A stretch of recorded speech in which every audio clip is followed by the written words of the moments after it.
In this first question, you're given two sets of data and asked to draw a box and whisker plot for this. If you did the higher GCSE, then you'll be familiar with these, but if you did foundation, they will be something completely new, and check out the video links which are with the questions. The information we need to find out to draw the box plots is this. We need to find the lower quartile, which is often shown just using letters LQ or Q1, the median, which you're all familiar with, and the upper quartile, UQ or Q3. So we know the median is the middle point when data is ordered. The lower quartile is 25% along our data when it's ordered, and the upper quartile 75% along. To find these, and we'll start with the data for 12C, is we start by finding the median. There's 20 bits of data here. Two ways we can find the median. We can either just count them off towards the middle. And here we have two middle values. So we need halfway between 79 and 80. So that's 79.5. The other way we can do it is to use the formula n plus 1 divided by 2, where n is the amount of data. So here we've got 20 bits of data. Gives us half of 21, which is 10.5. And what this tells us is we need the bit of data 10.5 into our list. So 1, 2, 3, 4, 5, 6, 7, 8, 9, 10, that middle value. It's just another way of doing it, and it can be easier with big groups of data than counting it through. We find our lower quartile halfway between the start and the median.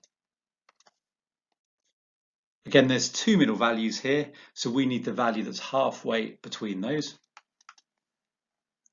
And we find the upper quartile in the same way. You then needed to do the same for the data for 12D. And this is the key information we need to find for the box and whisker plot. And we also need to use the smallest and the largest values in our data set as well. So we need to draw a scale that's going to cover all the points from the smallest to the highest. Start off by drawing a line here for the median, and this is for the data set from 12C. We need our lower quartile and our upper quartile, and then we join these together to make the box of the box and the whisker plot. The whiskers we add on using the lowest and the highest values. So we mark those and we join them. And that's a box and whisker plot. Do the same for 12D. Make the box and add the whiskers. So we've constructed the box and the whisker plots on the same number line here. We now need to say which group performed better and explain our reasoning. And if we're comparing data in box plots, there's two key things we need to look at. The first is the median, and it's good to back up your statement with the figures there. And we also need to talk about the spread.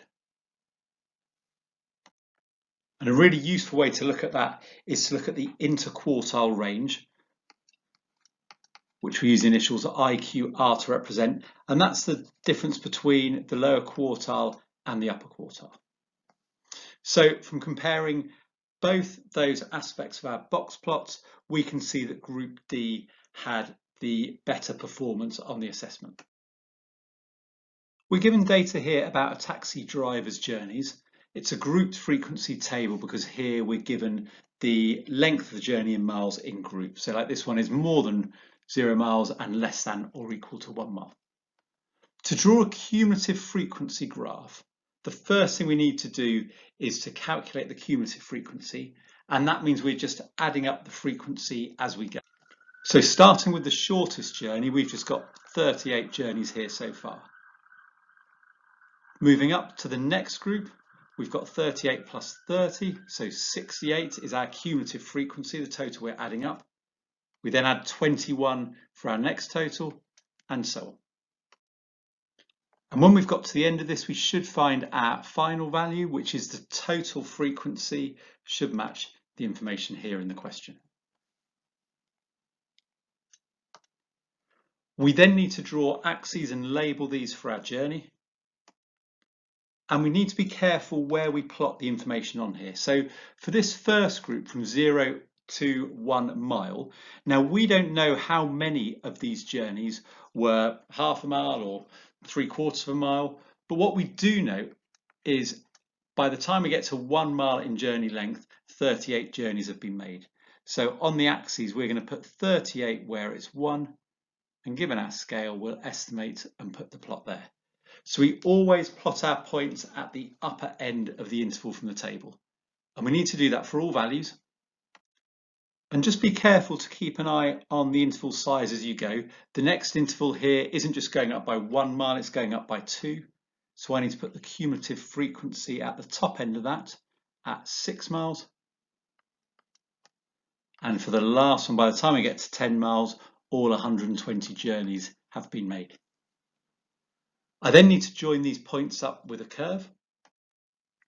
And it's tricky to do that accurately on this drawing tablet, but it's worth having a few goes just to get it as accurately as you can. We can now use this graph to estimate the median length of the journey and the quartiles, the lower quartile and the upper quartile. Now there's 120 journeys in total. Apologies, I've put the line in the wrong place there. So to find the median, if we've got 120 bits of data, the median's halfway along them, half of that is going to be at 60. So we draw along from 60 on the y-axis, we follow down from our line, and then we estimate from here the median. So we're going along 1 each time, so I reckon that's about 1.8 miles.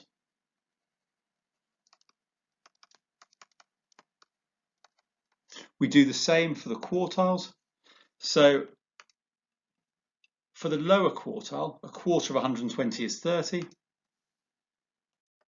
The upper quartile will be at 3/4 of 120. And the interquartile range is the distance between the lower and the upper quartiles.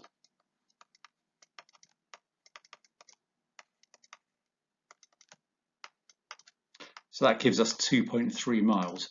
And what that means is 50% of all the journeys are between 0.8 and 3.1 miles for this taxi driver over this period of time. You're then given this example to look at the skewness. Now it doesn't exactly follow any of these because the shape we've got is more like that, but it's closest to B being positively skewed. We can see that it's steeper at the beginning, but then it's got this long runoff towards the end. You then had to estimate the mean length of his journeys, and remember it's an estimate because we don't know the exact values. We know, for example, 38 of the journeys are less than 1 mile, but we don't know where they sit in that. They could all be close to 1 mile, they could all be close to half, we just don't know. So for the mean, it's just going to be an estimate. And we do this by saying, well, on average, let's take the midpoint, which in this case will be half a mile, and we'll take that as the average for this group of journeys. So we find the midpoint for each of these groups, and just be careful, group sizes aren't always the same. And then we need to multiply this midpoint by the frequency, by the number of journeys. So 0.5 times 38. And then to get our estimate of the mean, we need to find the sum. You may have seen this before or not. This just means we're going to add up all of these values here. And we need to divide this by the total frequencies. Remember, we saw that there are 120 journeys had been made. And the calculator answer is 2.875 miles, but we want to round that. It's just an estimate. Absolutely fine. Oh, sorry, that's 2.2875. Rounding it just to 2 significant figures to 1 decimal place, we'll be fine with this.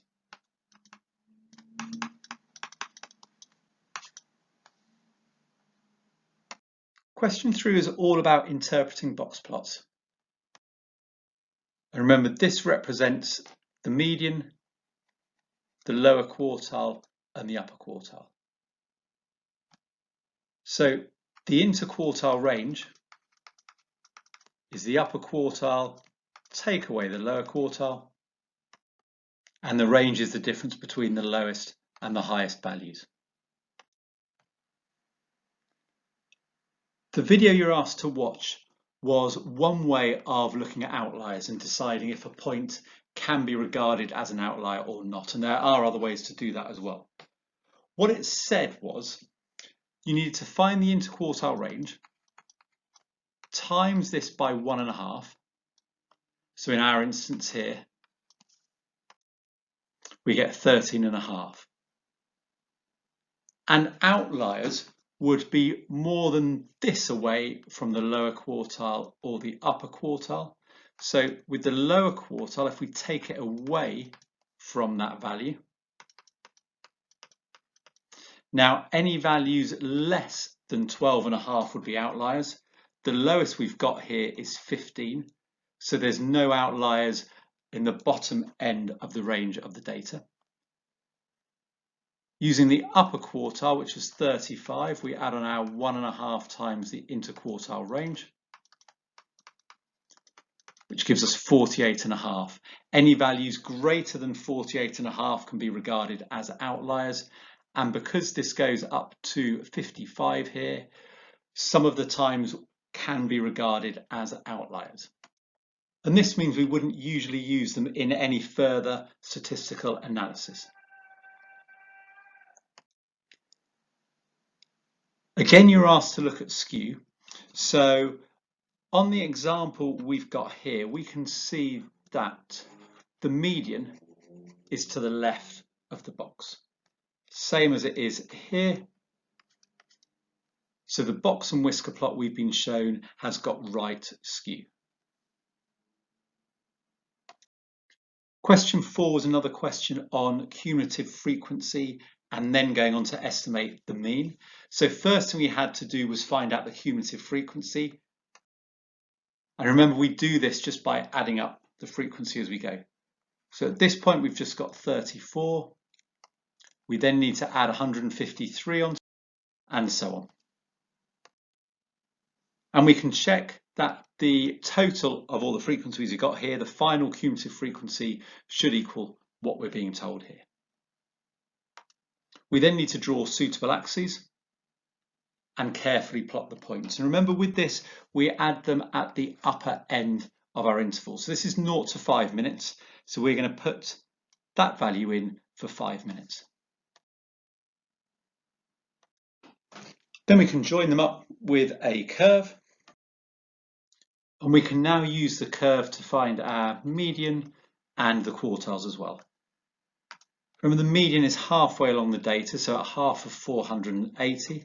We draw a line along to our graph, follow it down, and read off our value. To find the lower quartile, which is a quarter of the way along our 480 students, so that'll be at 120. And the same for the upper quartile.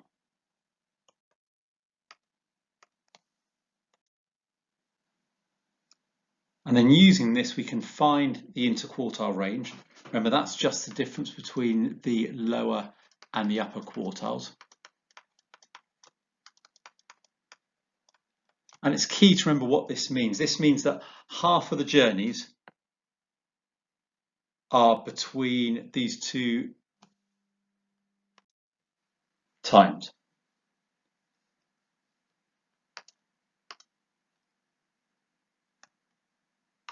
Had to go on and look at the skewness of the data. It's similar to the one we had before. Closest one to this is 2B, where it's got that long tail at the end. So this data is positively skewed.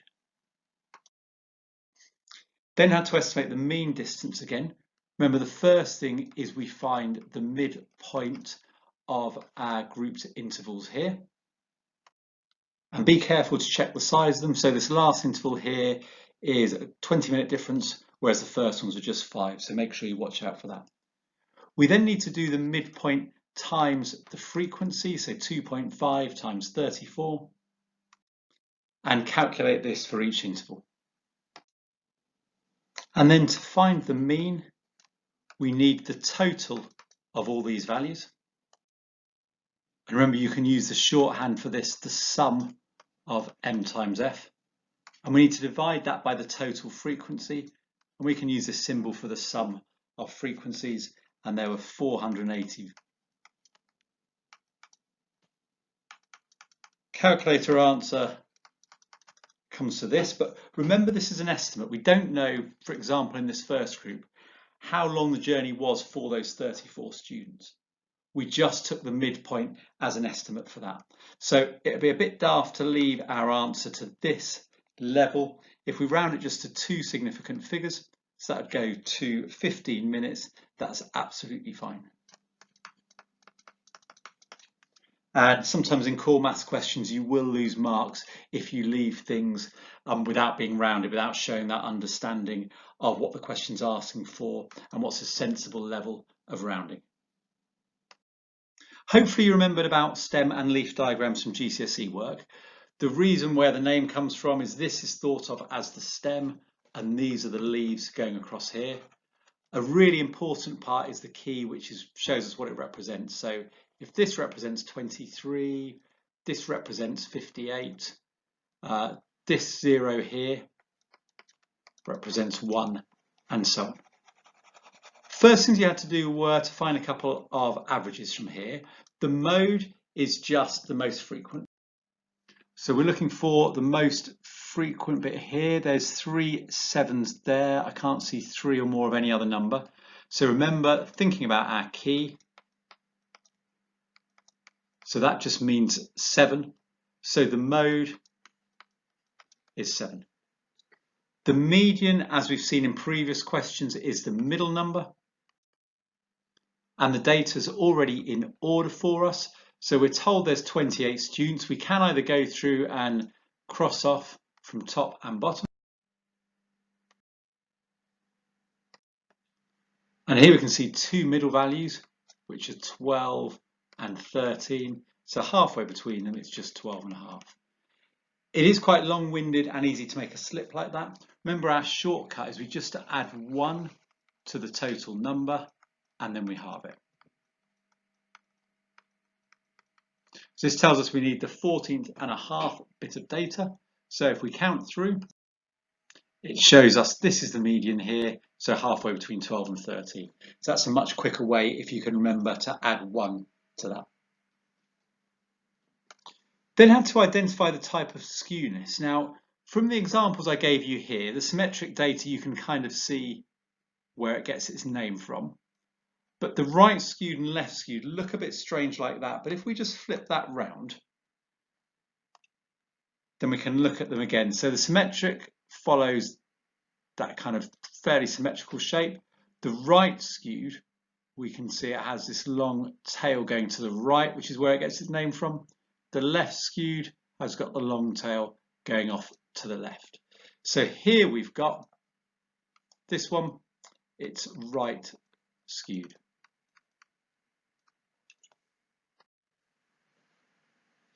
We're then told that they're considering whether to use the mean or the median as the most useful average for this. We've already seen that the median is 12.5. We're told in the last part of the question that the mean is 14.75. So if I just mark in place where these are on our data, so there's the median, and the mean will be down here. And we can see from this, there's only one bit of data that's higher than the mean. All the other 27 are lower. And that really tells us that it's not a useful average to be using. So for this, Alice needs to be using the median. And the other feature of the data which confirms this choice is the outlier we've got here.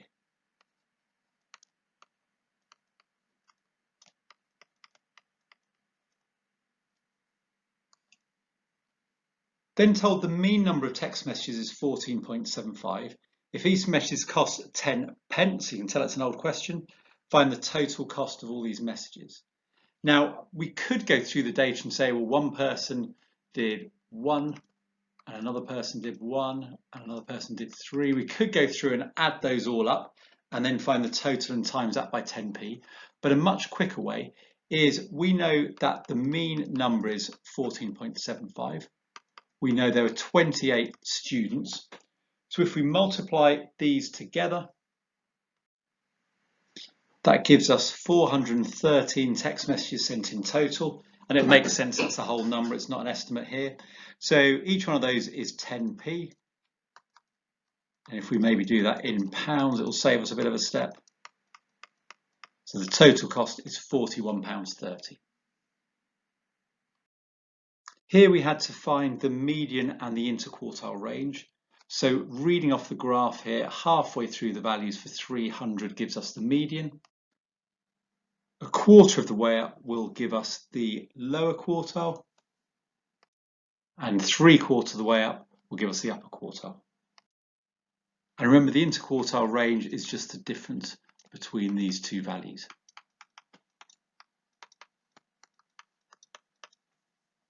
So we've estimated the median and the interquartile range from the graph. We're then asked to show that there's few, if any, outliers in the sample. Remember, we do this by multiplying the interquartile range by 1.5. We then take it away from the lower quartile.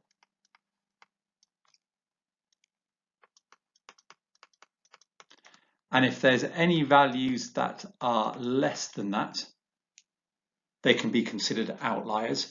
And this is 3.05 here, so there's going to be very few, if any. We can't tell from this graph if it's 0 or if it might just be a few.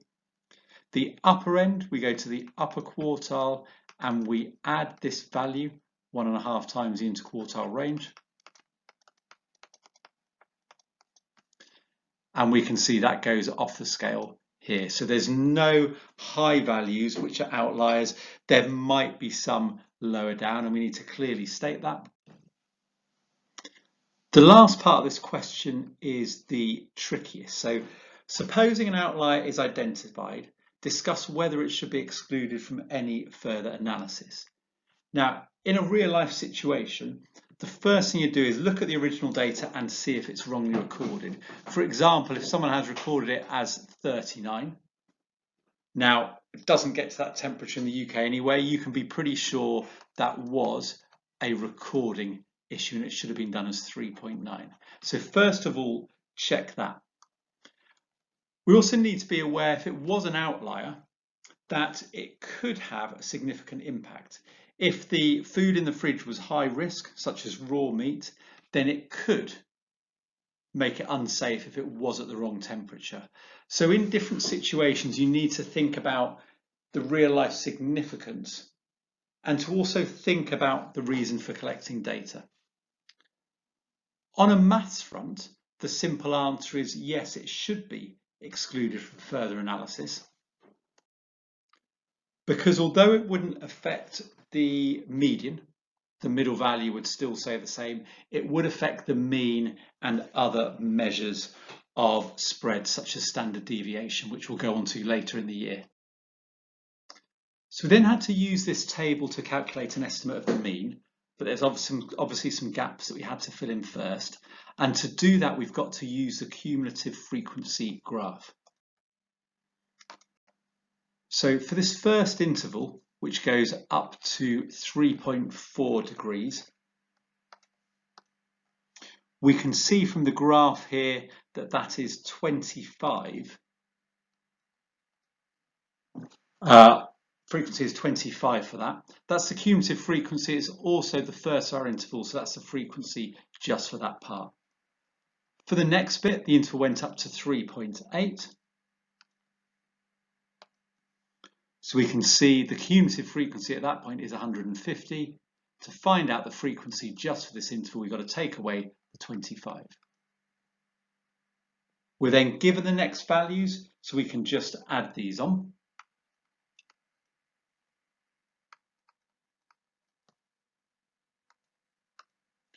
We can also see them on the graph there. And for the last one, up to 5, it's the whole lot. So that is 600 for the cumulative frequency, which means it must be 50 for that interval. Now we've got this information, we can find out the estimate of the mean, starting by finding the midpoint for each of our intervals. Then we have to multiply this by the frequency. Remember, it's not the cumulative frequency, it's just the actual frequency for that interval that we want. And then for our mean, we need the sum of these values here.